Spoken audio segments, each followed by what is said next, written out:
the rim. Garnett on the slam. Oh, here's a Curry way downtown. Oh, what a shot! All right, it's Dame time, or is it? So last night he had 26 points, shot 10 of 27, which works out to 37% from the field. He shot 3 of 12, that works out from 25% from 3. Damian Lillard on the season is averaging 19.5 points per game, that is down from 28 last season. He is shooting 23% from 3, that is down from 39 last season. He's shooting 35% overall from the field, that's down from 45% last season.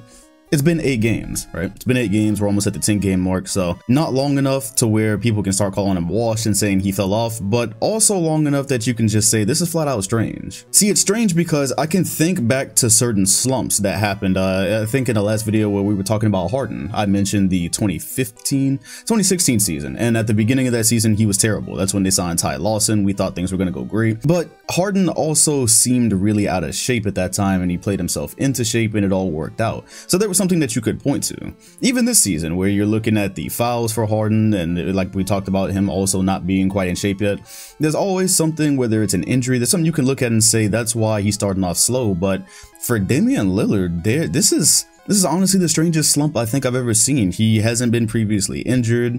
He hasn't tweaked an ankle that we know of. He hadn't been dealing with a hamstring. He doesn't look out of shape. There's not one thing you can actually point to. You can't even really point to the free throw rules, because if you're at very least watching Damian Lillard possessions, you can see it's really him missing a lot of makeable shots. That's what's so strange. It'd be one thing if he was a notorious foul baiter and that was how he was getting his points and he's falling off like this. You really, if you do any kind of research, or if you just watch the games flat out, you will see that's not it. But we're not here to try to diagnose exactly why the slump is happening. I'm really more so here to talk about the slander or lack thereof, because that's a big thing. I see a lot of internet talk about, oh, you guys are protecting Damian Lillard, you don't treat him how you treat other superstars. And this is a frequent thing because it mostly happens with LeBron James. Anytime a player plays bad or another guy does something that maybe LeBron James would have gotten slandered for, people immediately go, oh, what if it was LeBron? Which is always very easy to shoot down because LeBron is in the GOAT conversation, and why do you want a player, you know, 1 or 2 tiers below LeBron talked about the same as LeBron? It doesn't make sense. Anyways, not a LeBron video. If you're paying any attention, you will notice the noticeable lack of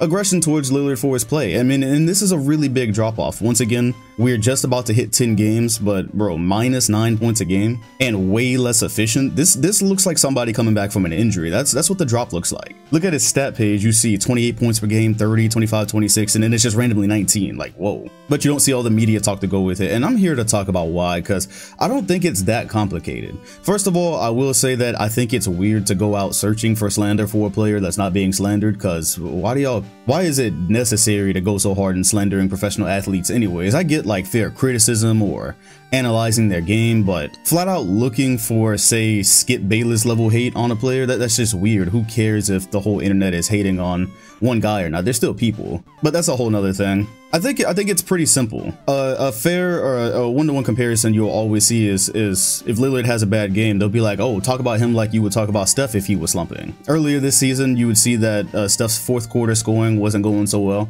He had a specific game just probably a week ago where I don't believe he scored in the 4th. They ended up losing, and of course Steph gets the talk that he gets. So then Lillard has bad game, and people are like, oh, why is he not being talked about like Steph? That one's very simple to me. He's not as good as Steph. The only time ever that Damian Lillard is as good as Steph Curry is when he has some crazy performance. Maybe he scores 40 or 50 points, hits some logo threes, and all of a sudden there's a media frenzy. Oh, would you rather have Steph or Dame? Is Dame actually good as Steph? And then the agendas come out, and that's the only time you see it. On a regular day-to-day basis, nobody actually believes that Damian Lillard is as good as Steph Curry. Sure, you can argue if Dame had the teammates Steph had, he would probably have, he'd probably have some championships on him. Don't disagree with that, especially the Kevin Durant teams. But player for player, if you look at what Steph does off ball, you see his IQ. Hell, if you even look on the defensive end, Damian Lillard is not as good as Steph. Nobody believes that he's actually as good as Steph. Therefore, that's one of the main reasons he doesn't get slandered the way Steph does. He hasn't won as much as Steph. He doesn't have the MVPs. He doesn't have the finals appearances. He doesn't have the finals wins. And we know that winning breeds hate.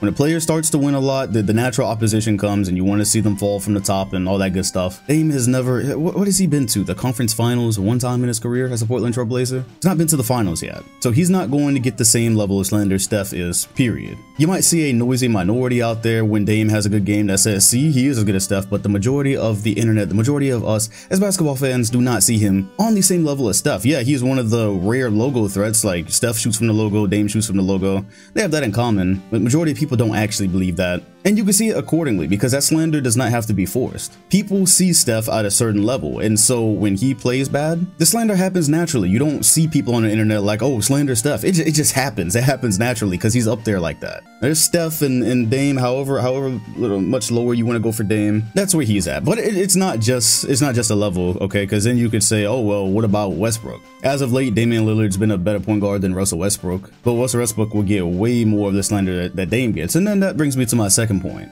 It also has to do with whether a player is polarizing. I don't believe Dame is a polarizing player in the slightest. He doesn't have a lot of beef around the league with guys. He's a really likable personality. Not to say Russ isn't likable, but people actively like Dame. They actively love Dame. So you could say Dame is better than Russ, but Russ gets more slander.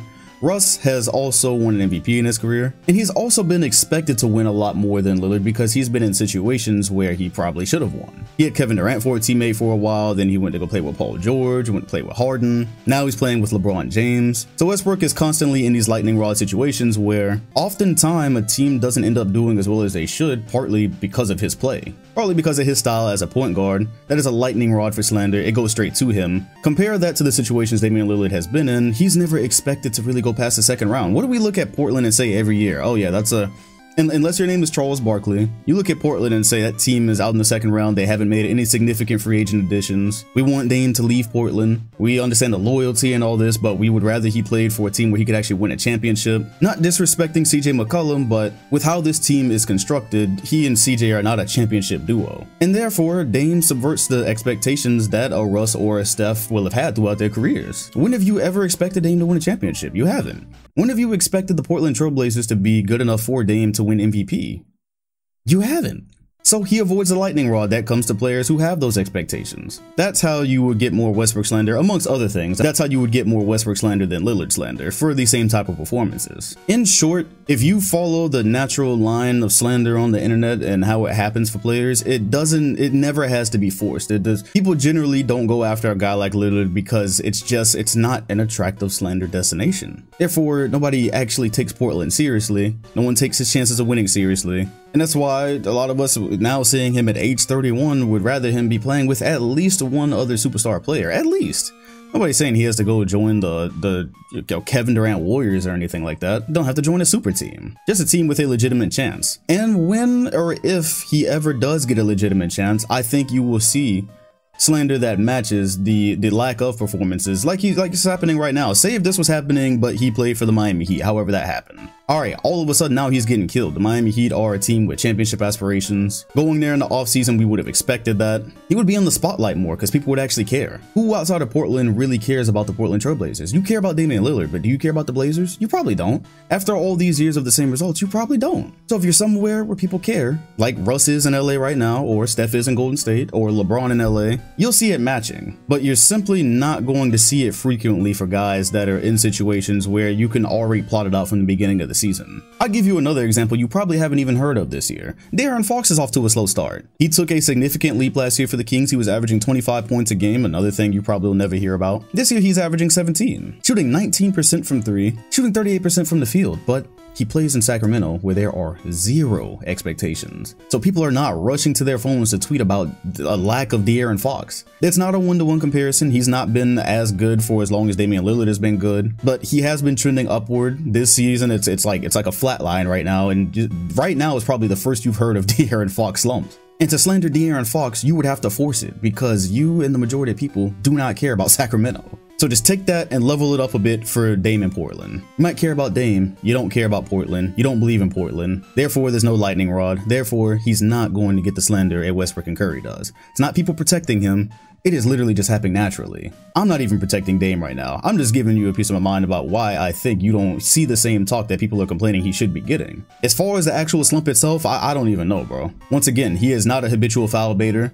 You can make an argument that people can defend him differently because you don't have to worry as much about fouls this season, but once again, go look at, just type in Damian Lillard all possessions and go look at some of the performances. You will see there's a lot of shots that just normally go that aren't going, therefore making it the weirdest beginning of the season slump I've ever seen. And if it continues, like, this will be one of the weirdest looking basketball reference pages of all time. Like I said, it's only 31 years old. A 9-point per game reduction. It's through 8 games. 12 games from now, this could look totally different. If you get another 12 games of average performances, all of a sudden this starts to become a thing like, whoa, is this the new norm? Either way, that is my explanation for why you don't see Damian Lillard getting killed as you would see other superstars. Let me know in the comment section what you think, and what do you think about the slump? What do you think is the culprit for the slump? Especially if you're a Portland fan and you're watching every game. But for now, that's it. Be sure to hit the like button, comment, and sub if you enjoyed. Hit the bell next to my name if you want notifications on each video, because that's the only way you'll get notice. Appreciate you watching, and I'll see you on the next one.